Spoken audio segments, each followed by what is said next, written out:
인터넷상에서 유행했던 진시황은 아직 살아있습니까? 라는 괴담이 있다. 괴담은 92년도 한중수교 이전, 그러니까 오늘날로부터 최소 30년 이전의 시점에서 시작된다. 일군의 한국인 교수들은 학술적 목적을 가진 채 어렵사리 중국 남부 지역에 밀입하는 데 성공하지만 그만 길을 잃은 와중에 우연히 어떤 고립된 원시부족의 마을을 발견하게 된다. 그들은 원숭이처럼 털이 수북했으며 계속 같은 말만 반복했고 한문을 통한 필담도 통하지 않았다. 교수들은 그들의 언어와 문자를 해석하려 노력했지만 결국 메모만을 간직한 채 무명사회로 복귀했고 훗날 그 메모의 뜻과 관련해 중국인 언어학 교수들의 자문을 구한 결과 그 메모의 뜻이란 것은 진시황은 죽었습니까? 만리장성은 얼마나 쌓았습니까?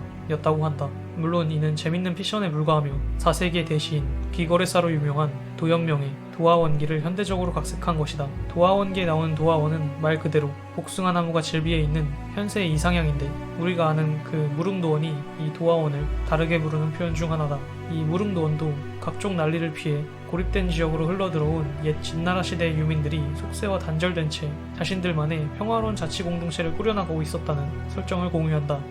현대의 괴담과 다르게 이들은 말이 안 통하지도 털이 수북하지도 않았고 옷 입은 것이며 살아가는 행태며 모든 것이 당대의 다른 지역 사람들과 별다를 것 없다고 묘사되어 있다. 당연히 진나라 이후의 한나라도 한나라 이후의 위나라 진나라의 존재도 알지 못했던 그들은 수백 년 만에 자신들을 발견한 이 어부에게 바깥 이야기를 전해 들으며 몹시 흥미로워한다. 그런데 사실 도연명의 무릉도원 또한 그 모티브를 다른 데서 따왔으니 그것은 바로 실제 역사 속의 후한 말의 난세였다.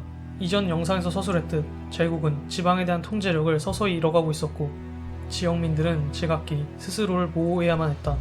보통은 유력한 호족들을 중심으로 뭉쳤다. 우리가 아는 그 조조와 매우 밀접한 연관이 있을 것으로 추정되는 명문 하오씨나 원소, 원술로 유명한 사세삼공의 명문 원씨 또한 자신들의 가문이 영향력을 투사할 수 있을 만큼의 농민들을 무장시키고 가문의 근거지를 요새화하기 시작했다. 삼국지 난세가 시작된 이후 동탁에 맞서 원소와 조조 등이 의용병을 일으킬 수 있었던 것은 이런 가문 누대의 후광이 작용한 덕이었다. 그런데 이들 호족이 거주하던 지역은 그나마 제국과 통신이 원활한 상대적으로 선진적인 지역이었다. 이보다 낙후되고 고립됐으며 기술적으로도 보잘것없었던 지역엔 명문가랄 것도 호족이랄 것도 존재하지 않았다. 그저 마을을 이끄는 연장자가 있을 뿐이었다. 수렵채집 사회와 더 연관 있는 원시적인 수준의 화전민들로 구성되어 있던 이 사람들은 마을의 촌장 노인이 이끄는 더 깊숙한 산속으로 들어가 중앙정부로부터 그리고 가혹한 세금과 징역으로부터 그들의 존재를 숨겼다.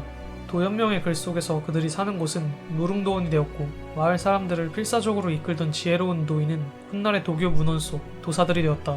사람이 끊임없이 죽어가던 시대부터 사람들은 불사를 희망했고 농경사회의 전통에서 다소 벗어난 도사들은 몹시 건강해 보였으며 어쩌면 불사하는 걸지도 모르겠다는 의구심을 불러일으켰다. 무엇보다 그들은 정말로 외부인들에게 발견되지 않는 한 전염병으로부터 상대적으로 훨씬 안전했을 것이다. 그들의 죽음도 발견되는 일이 드물었다. 세상 사람들은 그들이 마치 날개를 달고 날아가 버렸다고 생각했다. 불사를 희망한 것은 세계의 지배자들도 마찬가지였다. 진시황에서 한무제 그리고 후한의 개창자 광무제에 이르기까지 그들은 세상의 온갖 진귀한 것들을 긁어모아 생명 연장의 꿈을 이루려 했지만 제국 각지에서 온갖 진귀한 것이 상경함에 따라 온갖 끔찍한 질병들도 함께 배송됐을 것이며 그들 중 단 한 사람도 영생하지 못했다. 수렵채집 사회는 버리고 나눌 것을 요구하지만 농경사회는 쌓아두고 착취할 것을 요구한다. 그리고 황제에 의해 착취당하는 자들, 한 인간이 이룰 수 없는 꿈을 위해 끊임없이 수탈당하는 백성들도 황제처럼 불사의 꿈을 꾸었다. 백성들의 현세는 절망적일 정도로 끔찍해서 그들은 지금 여기의 삶에는 어떠한 희망도 가지지 못했다. 기근과 역병이 있을 때마다 자신들이 왜 고통받는지 전혀 이해하지 못했다. 대신 그들은 내세를 희망했다. 그리고 내세에 대한 욕망을 충족시켜주는 자들도 약속이나 한 듯이 백성들의 앞에 나타났다. 도를 아십니까? 당신은 전생에 죄를 지었습니다.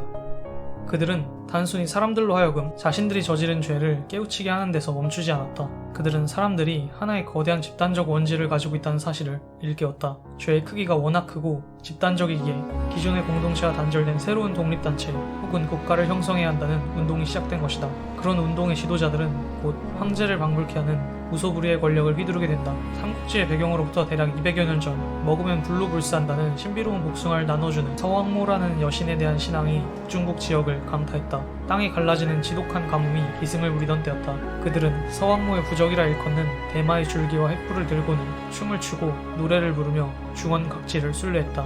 가뭄이 끝남에 따라 이 움직임도 끝이 났지만 이것은 앞으로 수없이 많이 반복될 그런 사례들의 첫 번째 예시였다.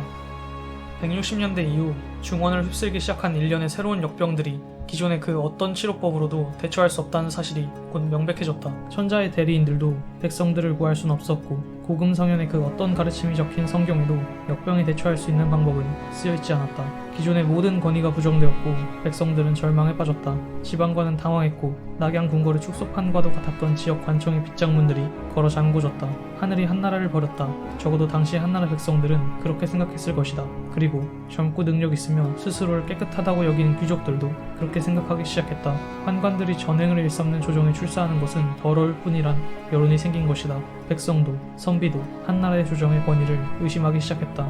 전략에 따르면 희평연간 천하가 혼란해지고 백성들이 역병에 고통받자 각지에서 수많은 종교 지도자들이 저마다 두각을 드러냈다고 한다. 서쪽의 로마 제국에서 그랬듯이 세상 사람들은 삶이 피폐해질수록 의지할 곳이 필요하기 마련인데 한나라 조정은 백성들을 품을 그릇이 되지 못했다. 아니 차라리 그릇이라면 이미 말라 비틀어져 어육 소세지 신세가 된 백성들에게서 기름 한 방울이라도 더 쥐어짜 긁어내려는 바가지라 부르는 편이 맞겠다. 이렇듯 한나라 황실의 권위가 산산조각 났으니 권위에 공백을 두고 수없이 많은 야심가들이 다투기 시작한 것은 자연스러운 일이었다. 남방 민나라 지역의 서등이란 사람은 본래 태어나기를 여자로 태어났으나 후에 남자가 되었고 경지 높은 무술을 쓸 줄 알았으며 또한 서등의 제자인 조병은 월나라의 방수를 쓸 줄 알았다는데 이들의 주술은 나뭇가지에서 새싹이 돋게 하며 흐르는 강물을 멎게 할 수도 있는 요사스러운 것이었다. 자연히 이들은 산 사람의 병을 고치고 죽은 사람을 되살리는 일에도 몰두하게 되었으리라. 서등과 조병은 영업하는 지역이 겹쳐 처음에는 반목했으나 이내 의기투합하고는 함께 병에 걸린 사람들을 치료하며 다니기 시작했다. 제국의 앞마당이라 할 수 있는 북중국 지역에서도 신묘한 능력으로 병을 치료하는 사람들이 여럿 등장했으니 그 중에 가장 유명한 자는 역시 화타라는 사람이었지만 그는 세력을 규합하고 큰 뜻을 품는 것에는 별 관심이 없던 자였고 장안 근처 삼보고 지역에서는 나교라는 자가 추종자들에게 면닉법을 가르쳤으며 천혜의 요새인 한중 분지 지역의 또아리를 튼 장수는 병을 치료해주는 대가로 5두의 쌀을 받았다.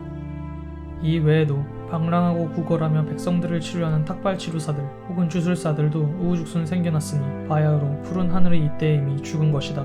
장각 또한 이맘때부터 병든 사람들을 찾아가기 시작했다. 큰형 각이 병자의 집에 찾아간다는 얘기를 듣고 동생들은 아마 대경실색했을 것이다. 이 당시에 병에 걸렸다는 것은 곧 악한 귀신에 홀렸다는 것을 의미했다. 악한 귀신에 홀린 사람들을 자주 만나면 그 자신에게도 귀신이 옮겨붙을 수 있다고 당시 사람들은 생각했기 때문이었다. 당연하게도 이는 현대 감염의학적으로도 옳은 소리였다.